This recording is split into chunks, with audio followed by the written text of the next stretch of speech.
Tiny Wishes. 1. "Listen," she said, turning around to face him. "I don't like having a male roommate.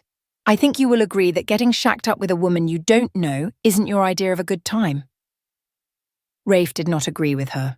He had had 12 roommates over the past 5 years, and the clean, sensible, beautiful woman in front of him had nothing in common with any of them. He was not at all opposed to having her as a roommate.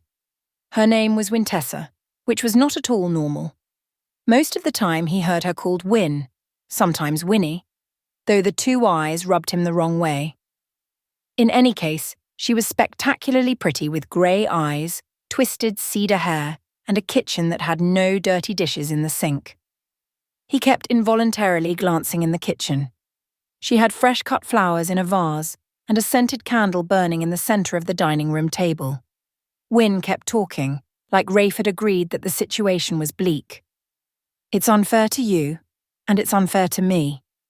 She was referring to what happened to her roommate and his roommate. 2 women had moved into apartment number 2001 on the 1st of September. That had been Win and Muriel. 2 men had moved into apartment 202 on the 1st of September. That had been Rafe and Trevor. By the 21st of September, woman number 2, Muriel, and man number 2, Trevor, had fallen deeply in love. They decided they wanted to move in together, and since the ladies' apartment had 2 bedrooms and the fellas' apartment had 1, they came to a simple solution where no one had to be overly inconvenienced and Trevor and Muriel could start playing house immediately. All they had to do was trade Rafe for Muriel and all would be well. Except all was not well as Rafe was staring down a very angry Win, who did not want to room with a man. Rafe started talking slowly and quietly so he wouldn't scare her or turn her fury toward him. "I'm very clean," he began. "I'm not loud and I don't have parties. I may stay out late, but you don't have to keep tabs on me. I'll be sensitive and not hang out in the common rooms if you have company." Win pouted beautifully. "You are not the problem. Though us rooming together is obviously what we have to do, I will find you a new place to live and get new roommates for both of us. If all goes well, you won't have to live here longer than a week." "If you don't want me here, I can find my own place. I don't need your help," Rafe argued. "No, I know Trev was a pretty good roommate. I mean, if he was trash, Muriel wouldn't be at IKEA buying lampshades with him now, would she? I can't make you so desperate for a new place to live that you move in with just anyone. We have to find someone of quality, and I'll help, at least." Rafe nodded. He motioned that he wished to move past her to the bedroom behind her. She swished a hand in assent and let him enter Muriel's freshly emptied room. He looked around the bare room and noticed where the power outlets were, what kind of light bulb was in the overhead light fixture, and how many holes there were in the drywall. He opened the closet door and looked inside. Win leaned against the doorframe, her arms crossed protectively and trembled slightly.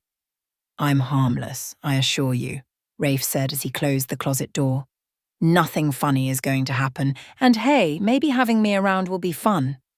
"What could be fun?" "Oh, I don't know. Say you're on a date and end up not liking the guy. At the front door, you tell him off, but he's not listening.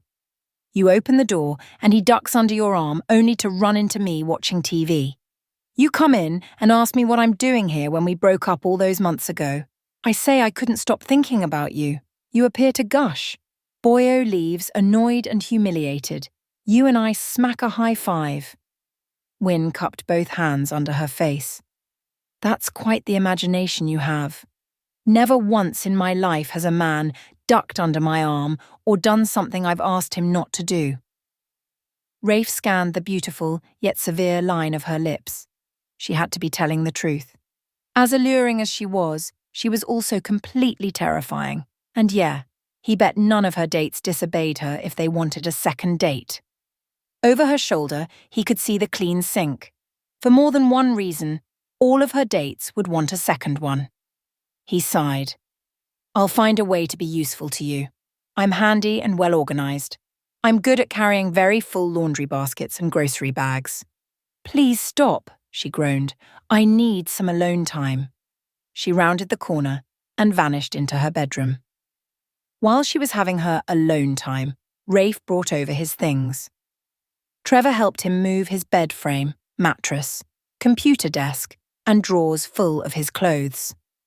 Normally, they would have talked, and they did, right up until the moment they entered Wynn's apartment. Rafe put a finger to his lips, and Trevor nodded. Upsetting Wintessa by making a racket would not help anything. After everything was a pitan.